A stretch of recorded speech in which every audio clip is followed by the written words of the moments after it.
জমিতে এত লোক, ব্যাপারটা দেখি আসি।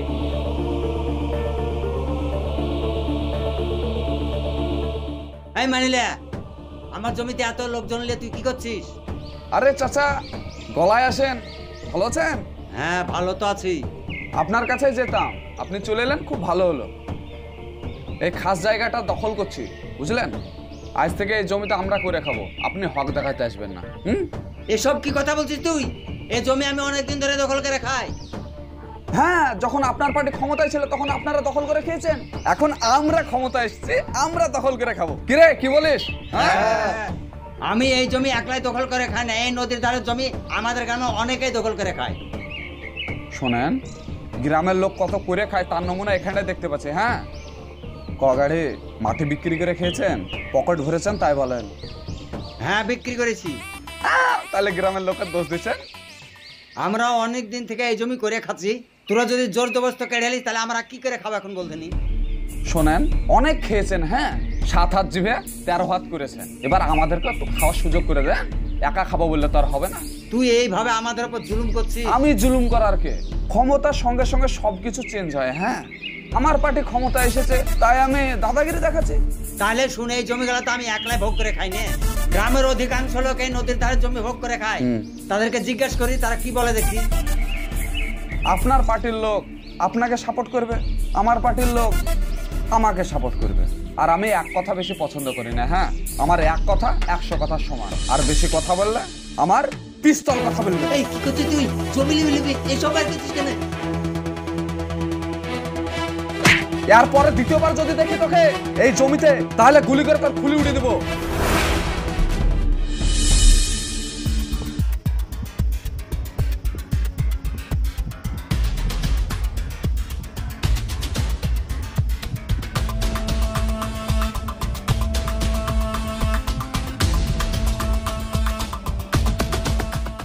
দাদা ডেকেছেন?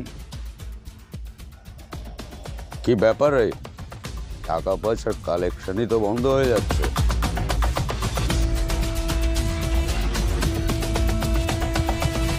কালেকশন চলছে, আমাকে কিছুদিন সময় দেন, আমি সব টাকা তুলে দিচ্ছি। রাখ, শোন, তোদের মতো জঙ্গলিগুলোকে পুষতে আমার কত খরচ হচ্ছে জানিস? তোদের সংসারটা কিভাবে চলবে একটু খেয়াল রাখ, কালেকশনটা বাড়া। ঠিক আছে দাদা, আমি দেখছি বিষয়টা। যা। এই শোন, মাইনলটার দিকে একটু নজর রাখতো, খুব উঠছে। ঠিক আছে, আপনি যদি বলেন তাহলে 4-5টা লোক নিয়ে গিয়ে শেষ করে দিই। না, শুধু নজরটা রাখ, সময় মতো গেমটা আমি খেলবো। ঠিক আছে দাদা। যা।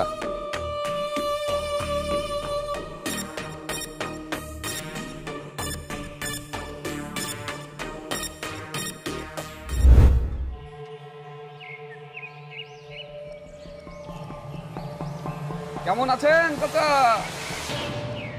ভালো নাই গো বাবা। আর সবার মুখে একই কথা, ভালো নাই ভালো নাই। এই গ্রামের লোক মুখস্থ একই ডায়লগ করে ফেলেছে যে ভালো নাই ভালো নাই ভালো নাই। যাকে কে ভালো আছে তা দেখে তো আমার কোনো লাভ নাই।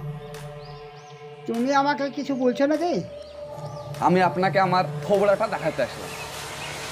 এমএলএ সাহেব পাঠালো 50,000 টাকা দে, আর প্রত্যেক মাসে 2 লাখ টাকা করে লাগবে। মগের মুলুক পেয়েছে নাকি? যা মুখে আসবে তাই বলবা। এই যে চাচা, মগের মুল্লুক পাবো কেন? আপনি কি চান যে এই বয়সে ছেলের হাতে মার খেতে? আপনার তো সুন্দর একটা পরিবার আছে, তাই না? এবার আপনার পরিবারে যদি আপনার যদি কিছু হয়ে যায় তাহলে আপনার ছেলে মেয়েদেরকে কে দেখবে? হ্যাঁ, দিয়ে দিচ্ছি বাবা, দিয়ে দিচ্ছি। হ্যাঁ,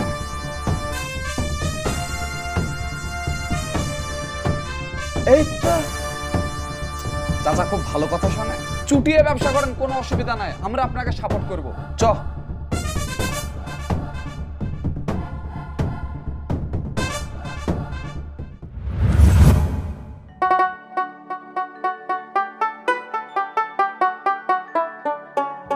না ভাই, নৌকাটা একটু সাইডে নিয়ে চলো, সাইডে কিন্তু ভালো মাছ হবে, এদিকে মাছ নাই।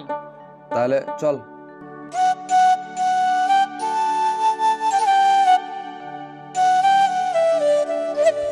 না মুর্শেদ, ওইখানে একটা মেয়ে ভেসে আছে মনে হয়েছে না? আরে তাই তো, চলো চলো নৌকাটা সাইডে লাগাও, দেখে দিনি।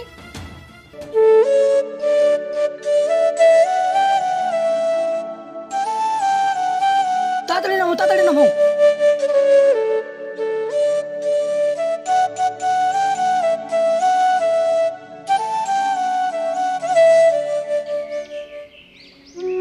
তৃষা, আরে তুমি এখানে কি করছো? এই কি হয়েছে তোমার? হ্যাঁ, ধর, তুল তুল তুল তুল।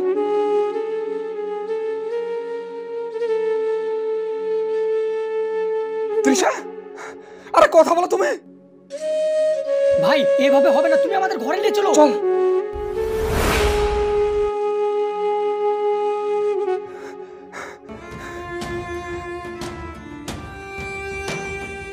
তৃষা, কথা বলো, কি হয়েছে তোমার? দে পানি দে। কথা বলো তৃষা। আরে কি হয়েছে তোমার? আরে তোমার এই অবস্থা কি করে হলো? বলছি আমি একটু সুস্থ হই, তারপরে সব বলছি। তুমি এক কাজ করো, ঘরের ভেতরে যাও, ভিজা জামা কাপড়গুলো চেঞ্জ করো, সাবধানে যাও। আস্তে।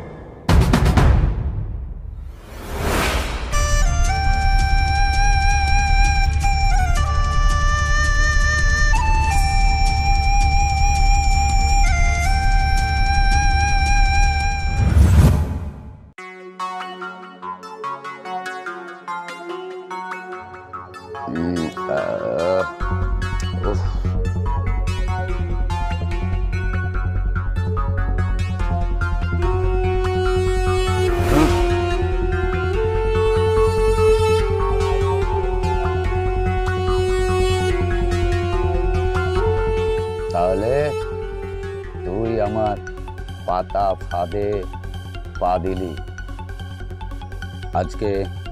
তোকে মারবো মাইনু। তোকে মারবো।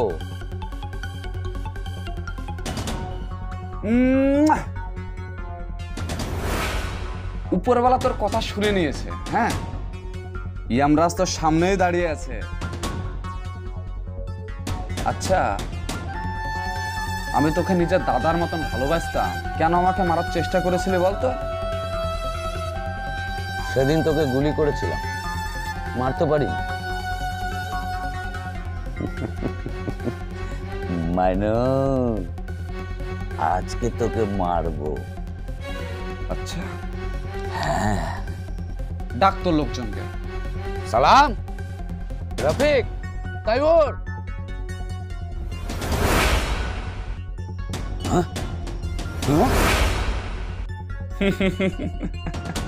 কি হলো? সালাম, এ রফিক, কই রে? এমএলএ সাহেবকে বাঁচা তোরা।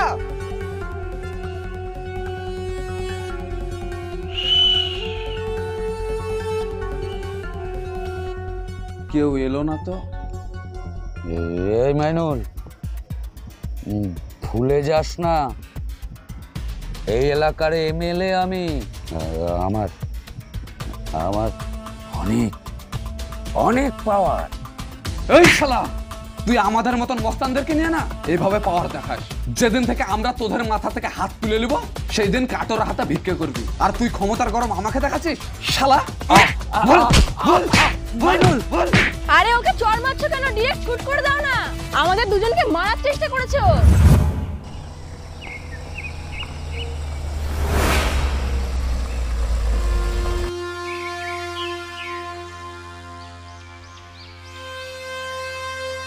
Shoot him!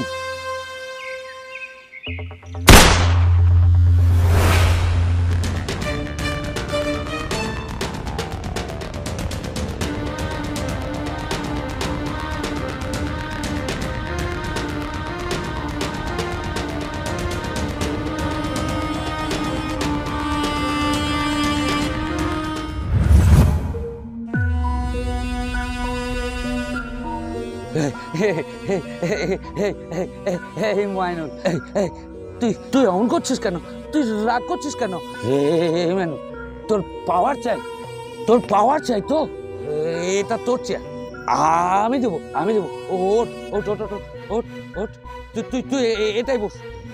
এই তো, এটাই তো তুই চেয়েছিলি। এই মাইনুল, তুই তো আমার ছেলের মতো, আমি তো তোকে বানিয়েছি না, আমি তো তোকে মানুষ করেছি। প্লিজ সব নিয়ে নে, আমার আমার সব নিয়ে নে, কিন্তু আমাকে জানে মানিস না মাইনুল। তুমি জানো এই জানোয়ারটা সেদিন আমার সাথে কি করেছিল? আমার বাবাকে ও ডাক করে পাঠায়, আর তারপরে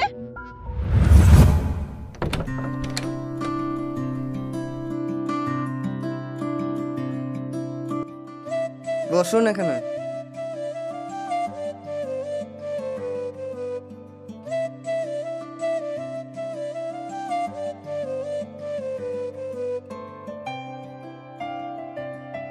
মা ভালো আছিস তো? হ্যাঁ আব্বা, তুমি? হ্যাঁ আমিও ভালো আছি। আফজাল, কেমন আছো? কেমন আর থাকবো বলেন, নদীর ধারে খাস জমি গেলা তো চাষ করে খাতিলাম, মানিলে তো সব দখল করে নিল। আবার আমাকে কি জন্য ডেকেছেন বলেন তো? দেখো, দখল করে নিয়েছে ঠিকই, ওটা তো আমাদেরই জিনিস। যেটা নিয়ে নিয়েছে সেটা নিয়ে তুমি চিন্তা করো না। তোমার মেয়েকে কেন আমার কাছে রেখেছি জানো? কেন রেখেছেন? দেখো আফজাল, আমি তো খুব একটা বেশি পড়াশোনা জানি না, ও আমায় একটু শিখিয়ে পড়িয়ে আমার কাজে হেল্প করবে, তাই ওকে আমার কাছে রেখেছি। শুনেন, আমার মেয়ে অনেক শিক্ষিত, তো আপনার কাছে আমার একটা আবদার আছে। আবদার? হ্যাঁ বলো বলো বলো। কথাটা হচ্ছে, আমার মেয়েকে একটা চাকরির ব্যবস্থা করে দিতে হবে। ওহো নিয়ে তুমি চিন্তা করো না, ও বড় চাকরি করবে, সে ব্যবস্থা আমি করে দেবো। এখনো আমার কাছেই থাকবে, তোমার কোনো চিন্তা নেই। তৃষা, তোমার মোবাইলটা বাবাকে দিয়ে দাও। আমাকে ফোন দিলে আমার মেয়ের সঙ্গে কথা হবে কি করে? আরে আফজাল, ও নিয়ে তুমি চিন্তা করো না, তৃষাকে আমি নতুন ফোন কিনে দেবো। তাহলে ঠিক আছে। তাহলে তুমি এখন এসো। মা, তাহলে আমি চলে গেলাম।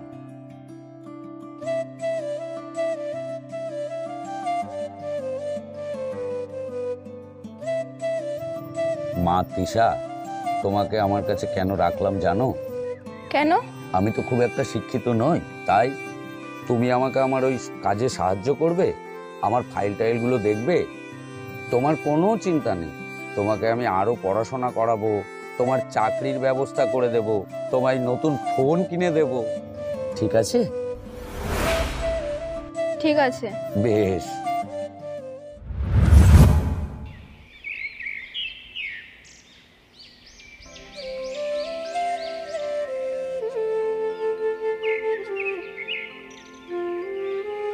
দাদা আছে ভিতরে? হ্যাঁ আছে, ভিতরে চলেন।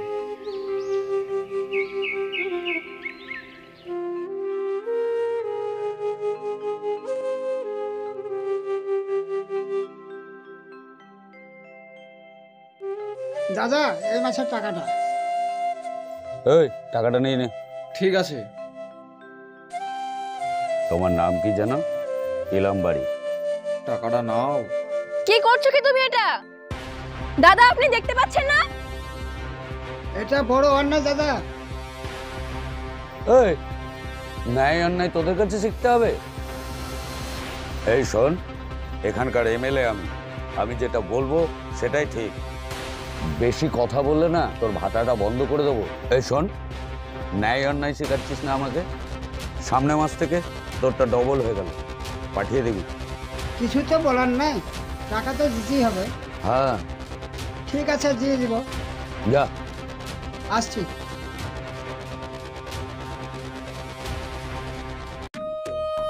তৃষা, তোমাকে এখানে কেন রাখা হয়েছে জানো? টোপ হিসাবে। তুমি এখানে থাকলে মাইনুল আমার কাছে আসবে, তারপর ওর ব্যবস্থাটা আমি নেব। এই তুই কি করবি? ওই মাইনুলের বুকে গুলি করবো আমি। তাই? গুলি পরে করবি, এখন যা, এটাকে নিয়ে গিয়ে তোরা সবাই ফুর্তি কর। চলো ময়না। আরে কি করছো কি তোমরা এটা? আমাকে ছেড়ে দাও বলছি। কি করছো সব? ছেড়ে দাও আমাকে।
মাইনুল, মাইনুল, প্লিজ আর যাই করিস, আমাকে জানে মারিস না, আমাকে গুলি করিস না।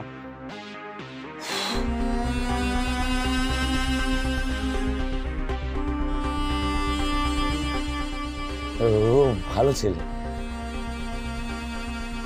তোরা জনগণের সঙ্গে ধোঁকাবাজি করিস এবং সমাজে আসল মুখোশ পরে থাকিস। আজকে সেই মুখোশটা আমি খুলব। এ মাইনুল, তোর যদি ক্ষমতা থাকে আমার হাতটা খুলে দে। থাক, ওর উপরে আমার অনেক ক্ষোভ আছে। আজ আমি আমার ক্ষোভটা মিটিয়ে নিই।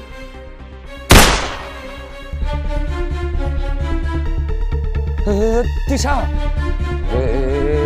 মাইনুল, মাইনুল আর যাই কর, আমাকে প্লিজ, প্লিজ আমাকে।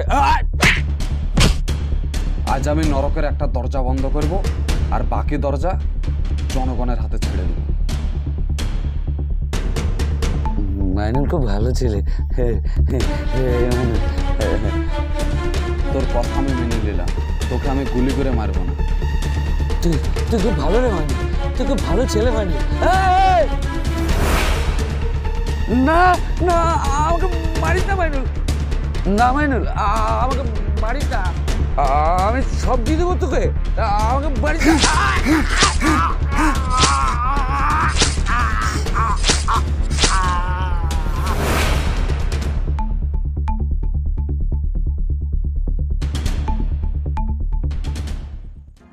পলিটিক্স একটা এমনই জায়গা, আপনি যদি বেশি গভীরে ঢুকে যান তাহলে ওখান থেকে বেরিয়ে আসা কিন্তু খুব মুশকিল। আপনার আপনজনেরাই মুখোশ পরে আপনার সঙ্গে বিশ্বাসঘাতকতা করবে আর আপনি সব জেনে শুনেও কিচ্ছু করতে পারবেন না। সো ভালো থাকবেন, সুস্থ থাকবেন, দেখা হচ্ছে আপনাদের সঙ্গে আবার নেক্সট ভিডিওতে।